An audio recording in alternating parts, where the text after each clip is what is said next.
cast. I mean, it is every cast.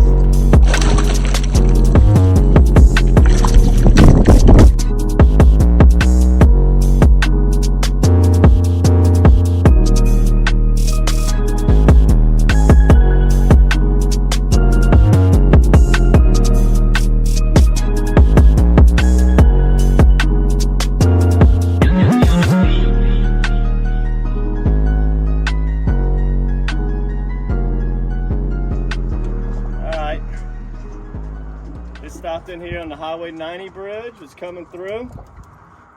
Saw the water clarity was beautiful with a perfect, nice, mellow incoming tide. You always want to fish these deep pass bridges when the tide's really mellow, as it's just really hard to get it to the bottom. If not, oh wow, look at this monster red. I've been fighting him for a while. Just turned the camera on. It's a giant red. Look at that pink champagne hanging out of his mouth. Big old red fish. Put this creature in the net. Oh, monster. Golly. That's a big one for this area. Right there. Pink champagne, half-ounce jig head. That's essential.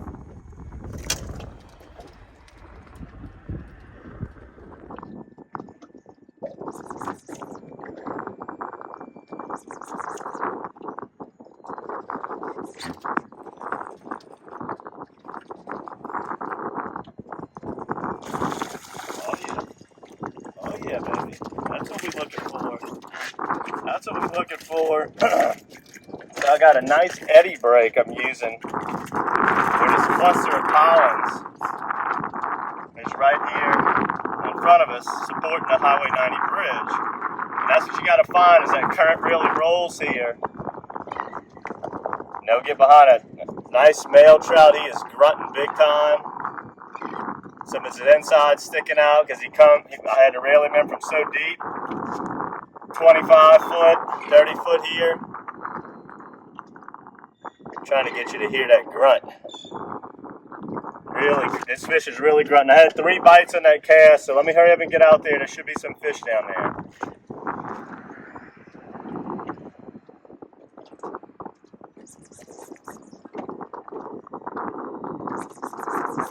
There he is. Oh yeah, they got a lot of them right behind this cluster here. Now we talking. Oh yeah. Oh, missed him at the boat. He was a little short. Wasn't a nice one like the one right before.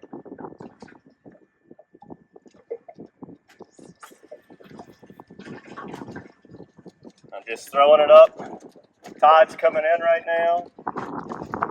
Tide's coming in. I'm throwing into the current. I'm trying to work it in the eddy behind that current. Behind the pollens. That's breaking that current up. That's where them fish will love to get. Anywhere you go when it's a high velocity, golly, there he is. High velocity current area, they're going to find something to break that current where they can relax and ambush all of the prey that's coming through. Just throw it right up in there, right up on the bridge pollens. Using a half-ounce goldeneye with the pink champagne, letting it get all the way to the bottom. So I don't even jig it for a good 15 to 20 seconds.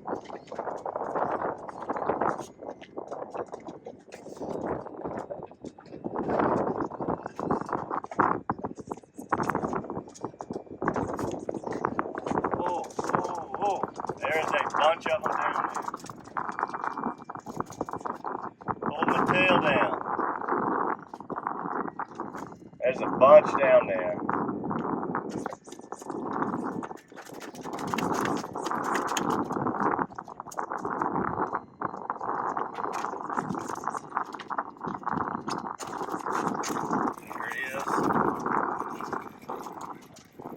There he is.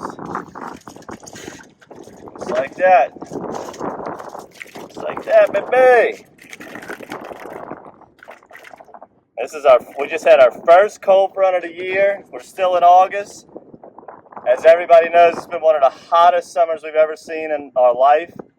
I was 1,000,000% going fishing today because I've been avoiding the heat. I saw that it was going to blow out the north. I said, I'm going. I don't care if I catch a fish or not. Stopped here at 90. I've been checking this all summer with no luck.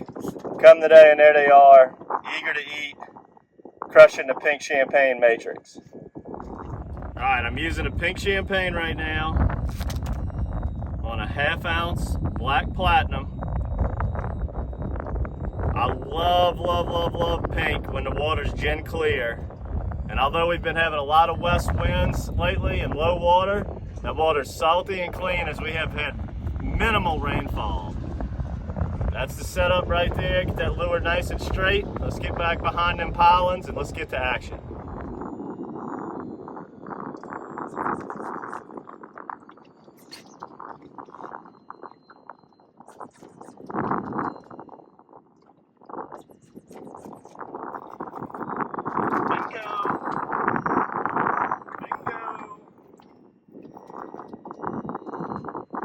Oh, that was a nice fish. It was like a 2-pounder. I could see the whole lure out of his mouth when he came to the surface. I figured, when you can see that whole lure, you know you barely got him hooked.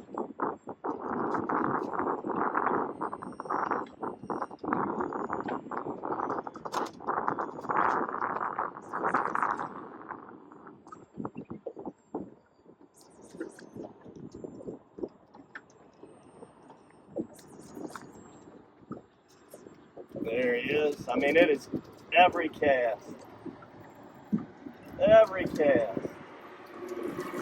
And look, that was a little dink.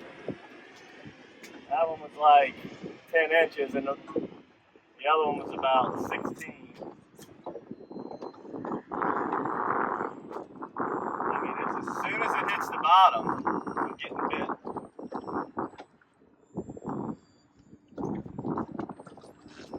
Fishing this deep water like this, give it some time, let it get down. Once it finally hits the bottom, it's just light little taps. Like that one, I went to go jig it. I didn't even feel a bite. I just felt that it was a little heavier than normal, so I just lifted up on my rod and landed another pretty Wrigley's speckled trout. A lot of people think you gotta have live bait to fish the Wrigley's due to the deep water, and it's just a tough place to fish, but I'm telling you, if you can find it when the tide's changing, they crush plastics out here.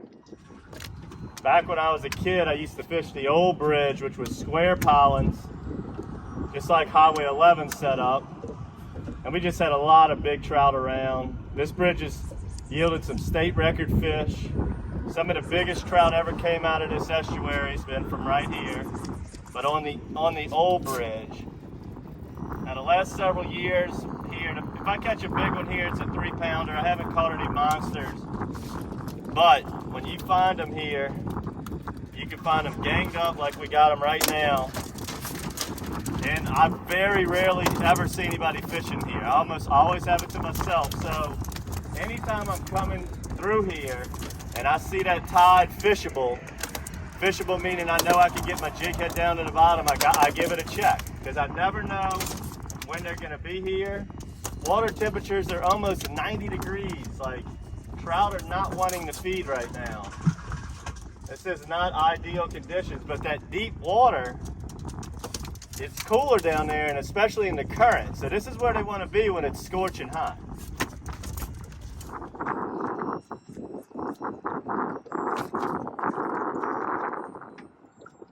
Oh, do we have another red?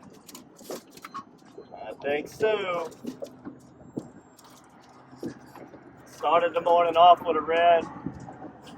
What can stink about a redfish when you're on a trout bite like this? If he wants to do all his fighting against you up in the school of the trout, it really can disturb him. I would not be surprised at all if this trout bite slows. Hopefully not. I got him pretty far away from where the fish are right now. So maybe he won't, but I know some die-hard trout anglers that when they're in a trout bite and a red gets hooked, they'll just cut the line immediately. That way it doesn't disturb the school that you're on. And it definitely works. Because if all you want's trout, and he's doing all of this fighting in that school, it just disturbs the whole school.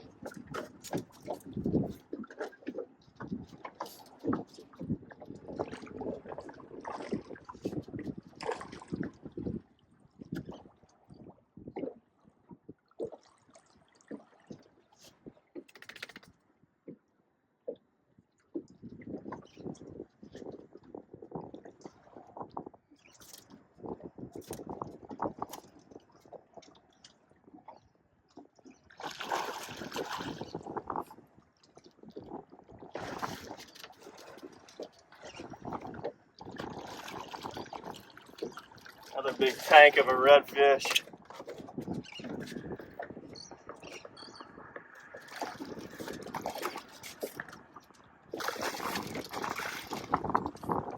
Say, pups, it's a big one, huh? That's a big one.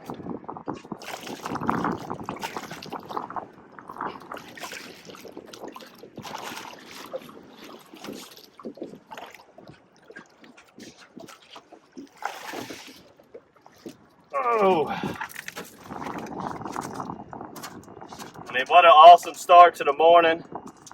Multiple big reds like this one. Again, remember, head first.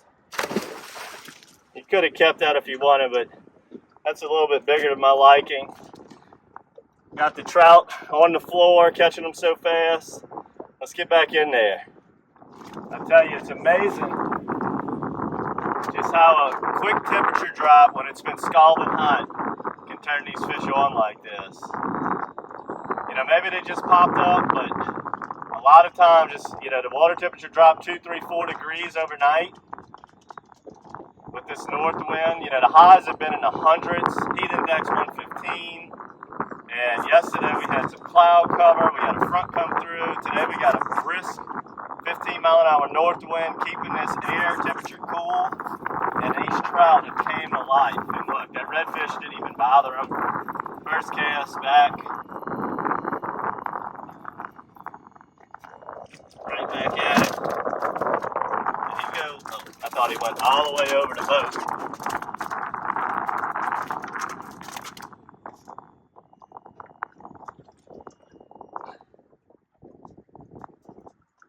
Like, he's got shrimp whiskers coming out of his gill. That'll tell you what they're eating there. Just awesome action. Let me get him in the box. Let's catch as many as we can before that tide gets to going too fast.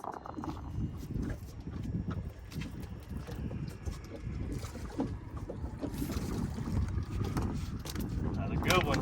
Another good one. All these fish are running 10 to 16 inches. Perfect eating size trout.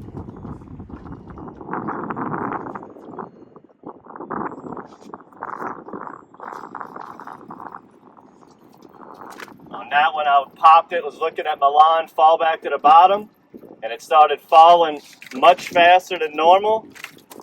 And I knew that was a fish that grabbed it and ran off with it. That's a very important thing out here. You got to be line watching when you're fishing this deep water. But let's close it out. This has been a stellar morning. We went over everything you need to do here. Big jig heads, find the slower tides of the day, fishing on neap tides.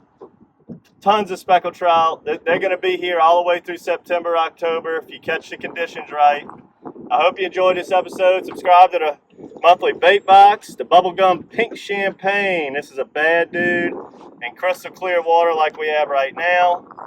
This will be in your monthly bait box. Maybe some more big jig heads, as that's important in this when these water temperatures are high. Subscribe to our YouTube channel. As you can see, we fish this bridge quite often. We got several videos of fishing this bridge and L&N and other bridges in the Wrigley's. So Hope you enjoyed this one, guys, and until next time, good fishing.